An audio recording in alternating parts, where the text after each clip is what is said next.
When it comes to Harbor Freight, it seems like everybody has an opinion. You either love Harbor Freight and you go there all the time, you're just browsing the aisles and buying a bunch of stuff you don't need, or you hate Harbor Freight, had a terrible experience, and will never go back there again. I saw this passion in a recent poll I put out to my community where over 2,000 people voted on whether they had purchased a tool from Harbor Freight or not. 78% say, yep, I purchased a tool, and 22% no, I haven't. But the key is the comments were 5 to 10 times more comments than I usually get on similar polls. So there's got to be something there, and I personally believe that Harbor Freight has a time and purpose and can be key to do-it-yourselfers that are trying to get projects done, and Harbor Freight is your only option. Harbor Freight has saved my bacon on multiple projects where they were the only one with the tool I needed and at affordable price. So what is Harbor Freight? And let's kind of lay down the baseline so we're all on the same page. Back in the late 70s, Harbor Freight started out in California, believe it or not. I always envisioned it as kind of a Midwestern company, but their second location in 1980 was opened in Lexington, Kentucky. Harbor Freight has had multiple different phases, and they've actually adapted a bit over time. Back in those 80s and into the 90s, it was a mail order tool business. So you might have got the Harbor Freight catalogs, you would look through their super cheap tools, and maybe you took a flyer on that cement mixer and hopefully it came and actually worked for you.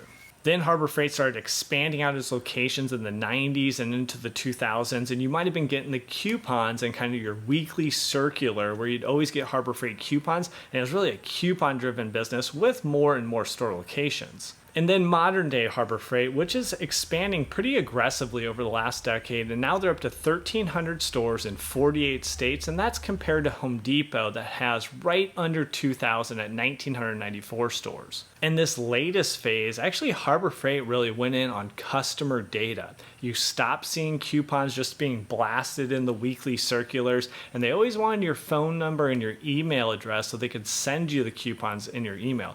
Now, some people really miss those coupons, but Harbor Freight actually adapted to technology, and now they have a massive database of customer data, and that's really how they're interacting with you. And just to be clear, you should never be buying without a coupon when it comes to Harbor Freight. You can bet that you can find a 20% coupon on your app or in your email, or even just Google it online. You'll find that 20% off. If it's a special holiday or sale, maybe up to 25% off, and those percentages usually come off the highest ticket item in your cart. And maybe you get lucky and run across one of the parking lot or tent sales, which you can get even deeper discounts, but those have not been as common over the last few years. And now for the important stuff. What should you buy at Harbor Freight? 5 things that I buy at Harbor Freight, and then what shouldn't you buy at Harbor Freight, and you should just stay away from. 5 things that I would stay away from when going to Harbor Freight.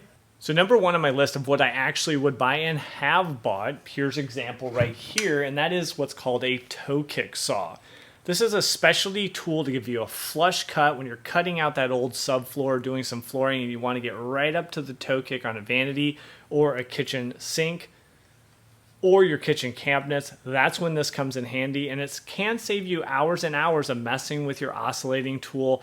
It has a purpose. You're not going to use it very much like me with the DIYer, but for $79, Harbor Freight was the only option I had. No home improvement stores in my area had these, and no home improvement stores in my area had a toe kick saw even for rent. So this is a perfect example when Harbor Freight saved my bacon, and I think those rare tools, even if they're power tools, I'll talk more about that later on, is a perfect example of when I would buy a tool. A cement mixer, like I showed you earlier, is another perfect example for those small DIY projects we're doing around the house.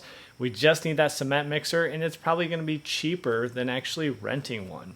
Number 2 would be floor jacks and bottle jacks. Here's one that I got from Harbor Freight. It's a 1.5 ton floor jack, and I have purchased many bottle jacks over the years. Number 3 is in the welders and plasma cutters. Bang for the buck, Harbor Freight, you can get a really good deal. Now, I would not recommend going to the good level of welders or plasma cutters. They have most of their power tools, and other tools they sell, they break it down in good, better, best. I would pretty much stay away from good for anything you're buying, and that especially holds true for something like a welder that's going to be pulling a lot of amperage, and you're probably going to get a little use out of it. But let me know down in the comments if you guys have experience with welders, experience with any other tools, good or bad. I want to hear your experience, and for those that are just looking to make an informed decision, trust me, a lot of gold down there in the comments that will help you make an informed purchasing decision. Number 4 might be the most common thing I hear people going to Harbor Freight for, and that is consumables. What does that mean? So gloves, right? Disposable gloves would be a perfect example of consumables. And this box here is going to last me for a year or two, and it's only going to cost me $9 or $10. So I save a ton of money by just going to Harbor Freight every once in a while and stocking up. And then number 5, closing out what I actually would buy there, is moving blankets. Believe it or not, a ton of people talk about moving blankets and going to Harbor Freight because you can spend a fortune on moving blankets, and you're going to use those how many times in your life? Hopefully not too often, right? Hopefully you're not moving that much, but you want to protect your furniture, you want to protect your valuables during that move, and you can go to Harbor Freight, not spend a fortune, and get moving blankets that are going to get you moved and help you not damage your belongings. Now let's quickly run through the do not buy list. These are things I do not recommend you buying from Harbor Freight. Kicking it off with number 1, hand tools. I do not recommend that you buy hand tools for Harbor Freight. I do not think they're of a good quality. Again, they have kind of a good, better, best. So yes, maybe you can go up in the higher ranks, but then you're getting into the price point of other options as well. Now, one exception, if you want to buy a set of crappy wrenches and have that as your loaner set, your neighbor stops by, he has no tools, he doesn't bring back your other tools, a loaner set or a decoy set where you can give those out and you're not giving out your good tools might actually be a good decision.